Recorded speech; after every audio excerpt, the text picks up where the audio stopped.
Siempre pensé que las historias de apariciones eran exageraciones de gente aburrida o supersticiosa. Hasta aquella noche. Habíamos planeado una acampada con mis primos y 2 amigos más. Queríamos desconectarnos del ruido de la ciudad y pasar un fin de semana tranquilos, con fogata, cerveza y música vieja. Elegimos un sitio alejado, una zona boscosa cerca de un embalse que casi nadie visita, porque según los lugareños, ahí pasan cosas raras. Nos reímos cuando lo dijeron. Cosas raras, claro. Llegamos al caer la tarde. El aire olía a tierra húmeda y pino. Armamos las carpas, encendimos una pequeña fogata y empezamos a contar historias de miedo. Fue idea mía, lo admito. Quería asustar a mis amigos, no sabía que la noche terminaría devolviéndome el favor. Eran cerca de las 10 cuando lo vimos por primera vez. Estábamos sentados en círculo, bromeando, cuando Laura, una de mis amigas, se quedó mirando hacia el cerro que quedaba justo frente al lago. ¿Ven eso?, dijo en voz baja. Todos giramos. Al principio pensé que era un árbol, una sombra rara por la luz de la luna. Pero después se movió. Era una figura humana, o al menos eso parecía.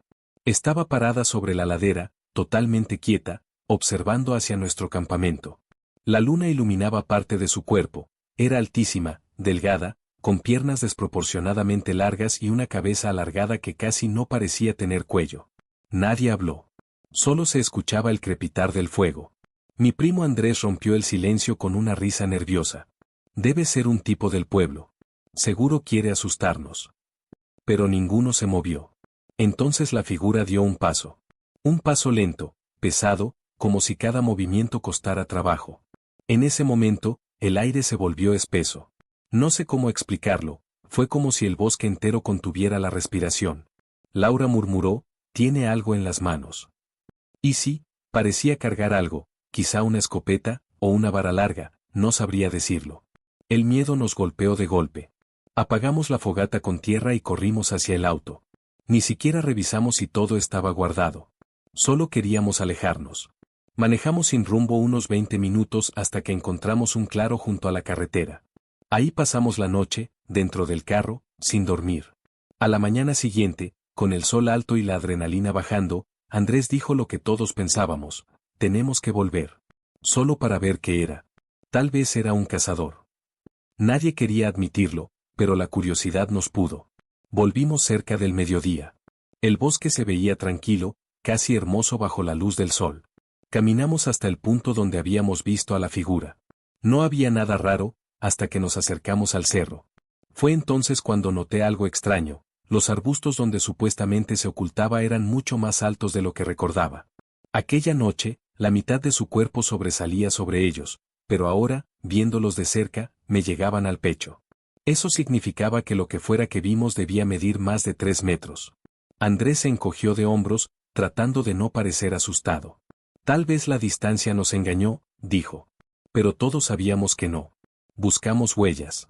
El suelo estaba húmedo, cubierto de hojas y barro, pero encontramos algo: marcas profundas, largas, casi como si alguien hubiera arrastrado los pies descalzos. Las huellas eran anchas, con dedos largos y finos. Laura soltó un grito. A un costado del sendero, entre las ramas, había una figura hecha con palos atados con cuerda. Tenía forma humana. En el centro, colgaba una pequeña piedra envuelta en tela roja, como una especie de amuleto. Debe ser alguna broma de los lugareños, dije, aunque no creía ni una palabra. El ambiente se volvió pesado. No soplaba el viento, pero las ramas crujían, como si algo invisible se moviera a nuestro alrededor. Andrés quiso quemar el muñeco, pero Laura lo detuvo: no lo toques. Su voz sonó tan firme que nadie discutió. Nos fuimos de ahí rápido.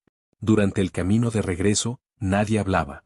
Solo el sonido del motor y el pensamiento compartido de que habíamos visto algo que no debíamos. Esa noche, en casa, soñé con la figura. En el sueño, estaba de pie al borde del lago, con la cabeza girada hacia mí, aunque no tenía rostro. Desperté empapado en sudor. Pasaron los días, y poco a poco intenté olvidar. Pero algo seguía mal. Una tarde, mientras revisaba las fotos que habíamos tomado en el viaje, noté algo que me heló la sangre. En una de ellas, justo en el fondo, detrás de los árboles, se veía una silueta oscura. Alta. Con la misma forma que habíamos visto aquella noche. Nadie recordaba haberla notado antes. Le mostré la foto a Andrés. Me miró con cara seria y dijo, borra eso. No lo hice. Esa misma semana, empecé a escuchar cosas en mi casa. Golpes suaves en la pared, pasos en el pasillo cuando estaba solo. Y a veces, justo antes de dormir, una sensación, como si alguien me observara desde el rincón más oscuro de la habitación. Intenté ignorarlo. Hasta que una noche, desperté y lo vi. Estaba de pie, junto a la ventana, su silueta apenas visible por la luz de la luna. Alta, inmóvil, exactamente igual que aquella vez en el cerro. No pude moverme. Sentí que si hacía el más mínimo ruido, se acercaría. Parpadeé. Y desapareció. A la mañana siguiente, llamé a Andrés. Me juró que también lo había visto, que llevaba noches sin dormir. Dijo que Laura se había ido a vivir a otra ciudad después de tener el mismo sueño que yo. En todos, la figura aparecía mirándonos, quieta, desde el borde del lago. No sé qué era.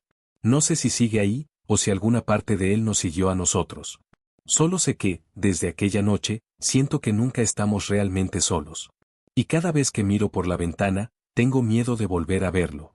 Porque una parte de mí sabe que algún día, volverá a buscarme.